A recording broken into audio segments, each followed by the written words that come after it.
Now, as the holiday season unfolds, porch pirates are keeping an eye on packages and waiting to strike at the right moment.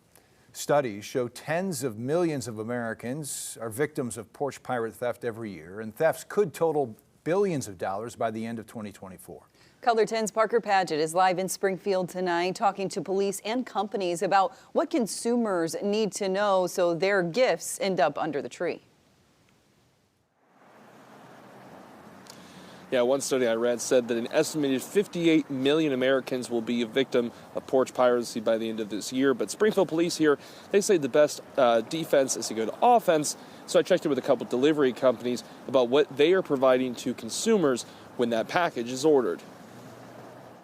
Most property crimes are crimes of opportunity, and if an opportunity presents itself, someone with criminal intent will take that opportunity. With the holiday season in full swing, porch pirates are on the lookout. Security.org, a group known for their research into various methods of home and digital security, estimates a total of $12 billion will be swiped from porches across America. Springfield police say here locally they haven't seen an uptick. Right now, what we're seeing is just kind of a steady number of these types of reports, not seeing an uptick as of yet.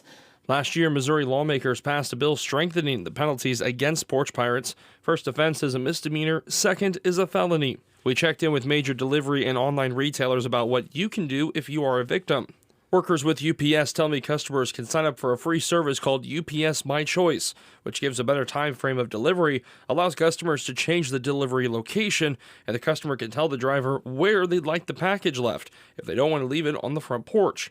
FedEx says they have a similar program to UPS My Choice, but called FedEx Delivery Manager. I'm told you can change the location and the time of the delivery, and FedEx says it has helped combat porch pirates.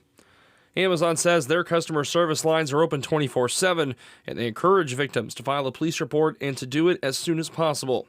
SPD says education is their best offense. The proactive effort by the Springfield Police Department is really in the education of the community to take steps to protect themselves from becoming a victim of a property crime, like a theft of a package off a porch or even theft of something from your vehicle. Now, UPS does say they offer some financial protections if you pack and ship through their UPS stores, but they say that if you simply order something online and it happens to be delivered by UPS, if it's stolen, the best bet is to contact the retailer. Reporting live in Springfield, Parker Paget, Color 10 News.